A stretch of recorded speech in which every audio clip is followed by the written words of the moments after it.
Hoje eu vim aqui contar um pouquinho da minha história. Como é que começou aí essa minha vontade de seguir pelo caminho da medicina e como é que eu cheguei até aqui hoje, depois de 23 anos quase de formada, com especialidades que eu amo, que é cardiologia pediátrica, que é o ecocardiograma fetal e pediátrico.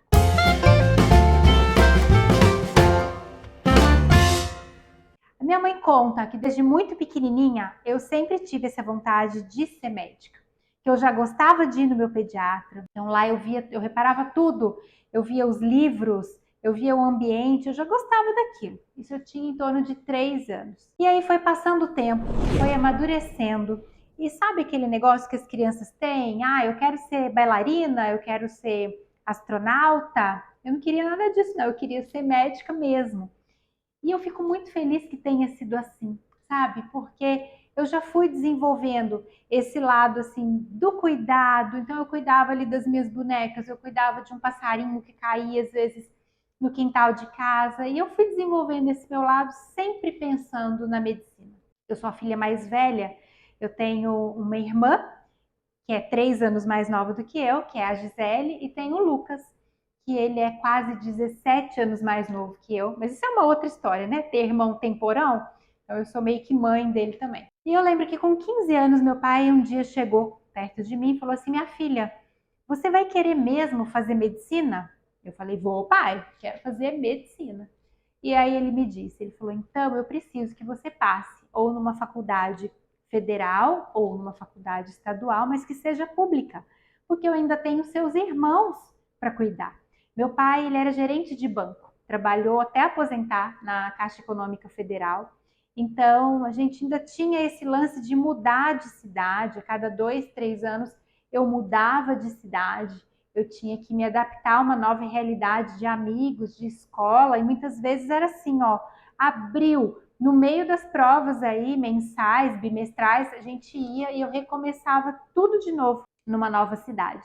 Sempre no interior de São Paulo. Eu sou paulista, né, gente? Vocês sabem, minha família atualmente mora em Ribeirão Preto. E nesse dia que meu pai chegou e falou: olha, eu preciso que você passe então numa federal, numa estadual, eu falei para ele: deixa comigo, porque eu vou passar. Eu não tive nada de dúvida, gente. Uma menina de 15 anos que tinha plena consciência de que eu ia dar conta, custasse o que custasse, que eu ia conseguir aquilo. Eu falo que ser cabeçuda, às vezes, no sentido de colocar uma meta na sua vida e seguir em frente, não desistir daquilo, pode ser uma grande virtude, mas pode ser um grande problema, né? No meu caso, graças a Deus, deu tudo certo. Com 16 anos, então, eu acabei de fazer 16 anos em janeiro e fui morar com a minha avó materna, a avó Mélia, que na época morava em Ribeirão Preto. Meus pais moravam em Bebedouro ainda.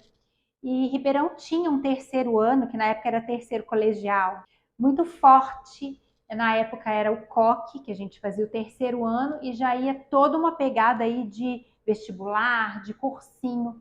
E eu fui morar com a minha avó, são cidades vizinhas, dá em torno de 1 hora de viagem, e eu voltava todo fim de semana para casa, mas durante a semana eu morava com a minha avó.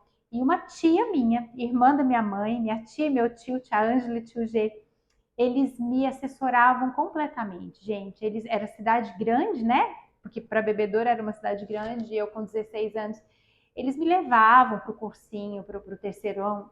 Eles me levavam para a escola, eles me buscavam da escola. Eu lembro que a tia Ângela, né, ela tinha meus primos pequenos ainda. Então, meu tio às vezes ia me buscar, fazia simulado, saía 10 horas da noite. Então, eles tiveram um papel muito importante também.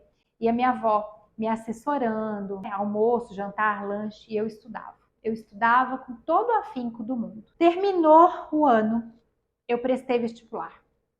Prestei só as grandes de São Paulo, e eu lembro bem direitinho o dia que chegaram as listas do vestibular, porque não tinha mais, não tinha ainda, né, essa coisa online da gente ver, não, eram listas com o nome dos aprovados e eles pregavam na parede, assim, ó, da escola. E aquele tumulto, todo mundo querendo procurar o nome, e eu fui na lista, meu nome não estava. Meu nome não estava. Eu com 16 anos, parecia que o chão tinha aberto um grande de um buraco, assim, e eu estava afundando. porque eu tinha gastado toda a minha energia, eu tinha gastado todo o meu empenho, tudo que eu podia, eu estudava muito, muitas horas por dia. E não tinha dado certo, né? O meu projeto, porque não estava na hora. E eu lembro que esse dia eu fui embora chorando e foi uma grande decepção na minha vida. Não desisti, não, claro, né? Fiz 17 anos, comecei aí a fazer o cursinho. Então, fiz meio ano de cursinho e naquela época, que foi em 94, 1994, o ano que eu entrei na faculdade, tinha duas grandes faculdades federais no meio de ano de vestibular. Tinha Uberlândia e tinha Londrina. Londrina era mais longe. E meu pai falou: ah, não, para Londrina não vai, não. Vai prestar Uberlândia, que é uma boa, é mais perto aqui de Ribeirão, e lá fui eu. Um frio, gente, era um frio naquele vestibular, e fui lá, prestei, passei.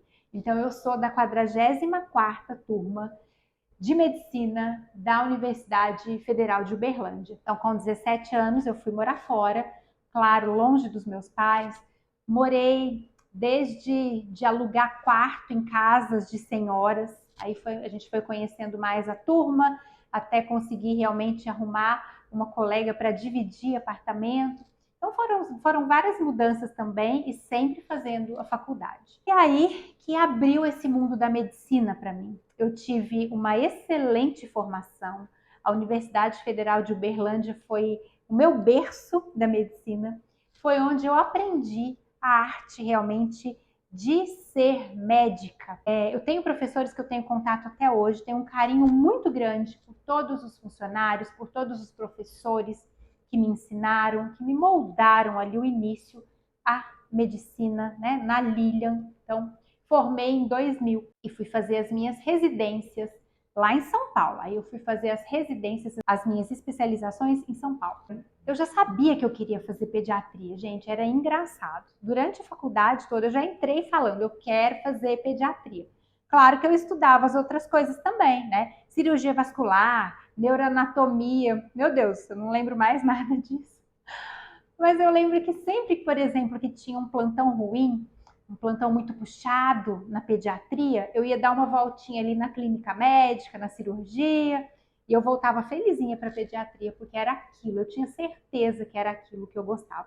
Gostava muito de procedimentos também, de fazer pequenas cirurgias, gostava, mas a pediatria me chamava muito mais. Então eu entrei na residência de pediatria da Escola Paulista de Medicina, comecei em 2001 lá, que é a atual Unifesp, na Escola Paulista, e fiz os 2 anos de pediatria geral lá.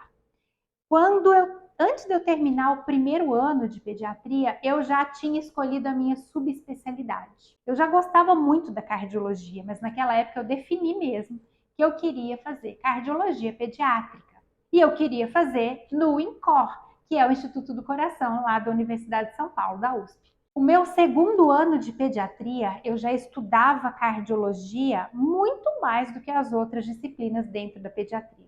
Quando você faz pediatria geral, você passa pela neurologia, nefrologia, pela pneumo, mas eu já estudava cardiologia de uma forma muito mais acentuada. Pode-se dizer que no meu segundo ano de pediatria eu estudei 80% de cardiologia por conta própria e 20% eu estudava as outras coisas da pediatria geral, dando plantão, toda aquela história em São Paulo. Pois bem, eu passei na residência de cardiologia pediátrica do INCOR.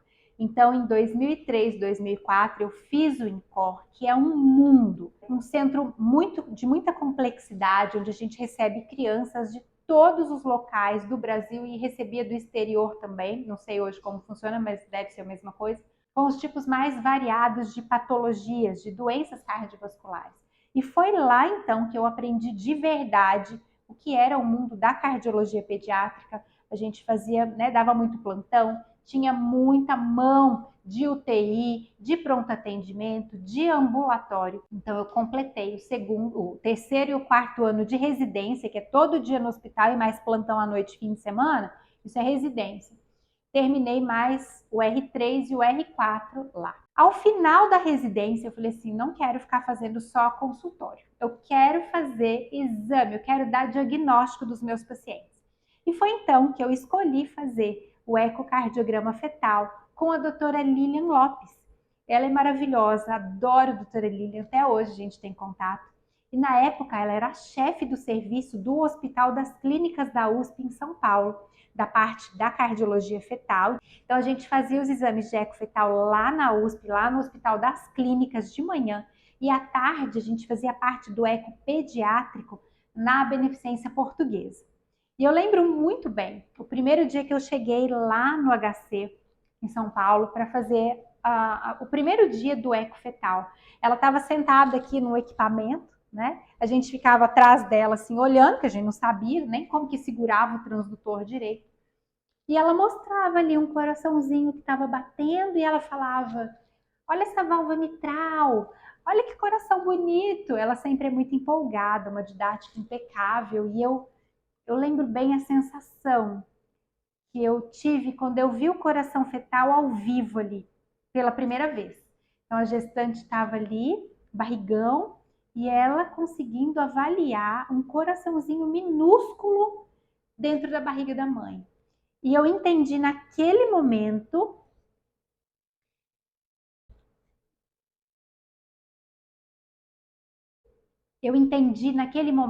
qual era o meu lugar na medicina, que era me dedicar ao mundo desses pequenos corações e propiciar um diagnóstico precoce para o tratamento desse bebê em tempo hábil, para que a gente conseguisse ali resgatar esses bebês, a gente conseguisse dar uma chance de uma vida boa para esses bebês cardiopatas. Então, naquele momento eu entendi.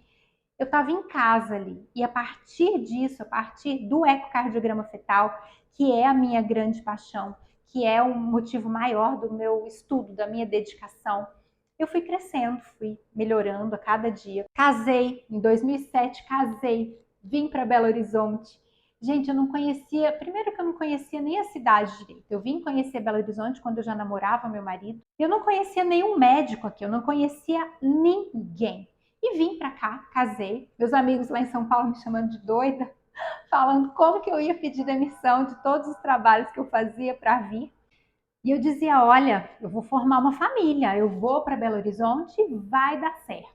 E aí eu comecei a trabalhar, trabalhei em vários grandes serviços aqui, vários hospitais, várias clínicas depois para exames também, o ecocardiograma, a fetal e o pediátrico. E fui construindo aí uma base muito sólida, sempre trabalhando com muita seriedade, com atenção ao paciente. Eu sempre gosto de conversar, de explicar o que eu estava fazendo para o paciente, explicar sobre a cardiopatia caso eu diagnosticasse. Meus filhos nasceram aqui, né? Então tenho 2 filhos, o Felipe de 15 anos, a Laura de 11. E o tempo foi passando, até que chegou a pandemia. E nessa época da pandemia, eu já estava bem cansada, no sentido de ficar à disposição, por exemplo, do hospital 24 horas por dia. Então, de ter que sair da minha casa, sair de um fim de semana e ter que ir ao hospital fazer exame de urgência. Eu estava bem cansada já desse esquema. Foi quando a gente começou a idealizar o que seria um serviço diferente para a gente trabalhar, mais tranquilo, mais feliz. Que foi quando eu conheci a Ana Paula Cabral, que hoje é minha sócia, minha amiga, minha querida aqui da Materna.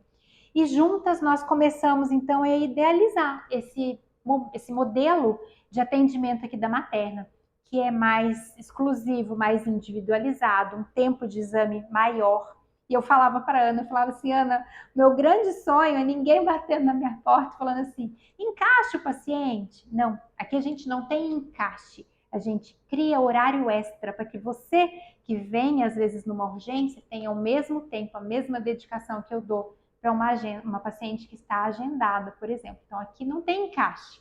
Aqui a gente cria horários extras para atendimento. E na época, a Ana também trabalhava em uma série de outros locais e a gente tinha medo. Claro que a gente tem medo, porque a gente tem aquela coisa que é difícil, é uma vida difícil, corrida, mas é uma vida com uma falsa segurança, digamos. Que você trabalha muito, mas você sabe que você vai ter a sua agenda lá e a gente tinha dúvida. Será que as pacientes vão vir para esse modelo que a gente criou aqui na Materna ou não? Mas a gente resolveu investir. Então, nós tiramos tudo que a gente tinha das economias e investimos tudo aqui. A gente fala que a Materna é nosso grande sonho de vida que se realizou, porque a gente apostou todas as nossas fichas que ia dar certo. E realmente, hoje nós temos aí já quase 2 anos de funcionamento da clínica e a gente está muito feliz aqui com esse modelo, com esse nosso jeito de atender, e os feedbacks dos nossos pacientes também estão sendo muito bons. Então hoje, eu olhando para trás, eu vejo toda a minha trajetória, eu morro de orgulho de tudo que eu consegui fazer. Claro que com o apoio dos amigos, da família, mas tudo que a gente conquistou, tudo que eu consegui fazer ao longo da vida com a medicina, eu sou muito grata à medicina por tudo que ela me propiciou. E se fosse para começar tudo de novo, lá de trás, entrar no cursinho de novo para prestar vestibular ainda hoje, eu escolheria medicina 1000 vezes. Eu realmente sou completamente realizada e muito feliz com o que eu posso compartilhar da vida dos meus pacientes, com tudo que eu posso viver, tudo que eu posso ajudar a cada paciente que entra aqui na minha sala e que a gente vai examinar, vai avaliar esses corações. Então é isso, essa é a minha história. Eu espero que vocês tenham gostado, que vocês assistam aqui até o final esse vídeo para entender melhor como foi a minha trajetória. Se você não me segue aqui no YouTube ainda, inscreva-se. E lá no Instagram, a gente fala todo dia, nos stories, interage com caixinha de perguntas e lá vocês vão me conhecer melhor aí no meu dia a dia. Até o próximo vídeo.